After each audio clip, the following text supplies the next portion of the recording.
তাহলে আমরা এখানে যারা আসছি বসছি নামাজ পড়তে, ইবাদত বন্দেগী করতে, আমরা সকলে খুশি না বেদার? আমরা সকলে সামনে রমজান মাস, তাই তো? আমরা সকলে আল্লাহকে দোয়া করি, মালিক আমাদের হায়াতটাকে বৃদ্ধি করে রমজান পর্যন্ত কি করেন? পৌঁছায়া দেন। কি করেন? পৌঁছায়া দেন। আল্লাহুম্মা বারিক লানা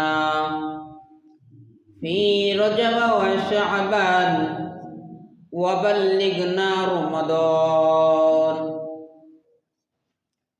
আল্লাহর কাছে দোয়া করি, মালিক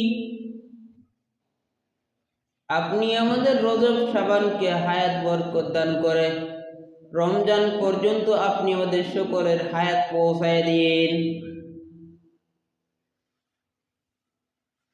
আমরা সকলেই রমজান পাওয়ার জন্য দোয়া করি, রমজানের রোজা রাখার জন্য আমাদের সকলের শখ জাগে।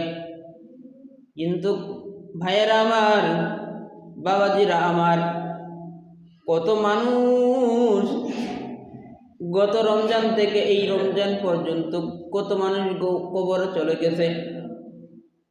এখনো রমজান মাস সামনে আছে, আমাদের ভিতর আমরা কে রমজান মাস পাইব আর কে পাইব না আমাদের কারো জানা নাই। কথা বলুন, ঠিক না বেঠিক?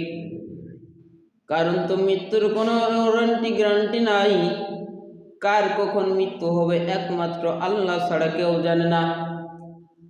ও আল্লাহর বান্দারা, আল্লাহ পাক রব্বুল আলামিন 11 মাস পর আমাদের সকলের সামনে রমজান মাস আসতেছে। এই রমজান মাস পায়া ও ভাইয়েরা আমার, বাবাজিরা আমার, এই রমজান মাস পায়া রমজানের রোজাগুলো কেউ ছাড়ার জন্য চেষ্টা করবেন না। কারণ কিরে ভাই, এই রমজান মাসে আমার আল্লাহ রাসূল সাল্লাল্লাহু আলাইহি ওয়াসাল্লাম, আমার নবী কি পরিমাণে ইবাদত বন্দেগী করতেন। আমার নবী নামাজে দাঁড়ায় দাঁড়ায় থাকতে থাকতে আম্মাজান আয়েশা সিদ্দিকা রাদিয়াল্লাহু তাআলা আনহা বলেন, মায়ের নবী নামাজে দাঁড়ায় থাকতে থাকতে হাত্তা তারিমা কদামা, আমার নবীর 2টা পায়ের কদম মুবারক ফুলে যাইত, এত নামাজে দাঁড়ায় থাকতো। আর আমরা ইবাদত বন্দেগী তো করতেই চাই না, কম করি। আরো কি বলতেছি।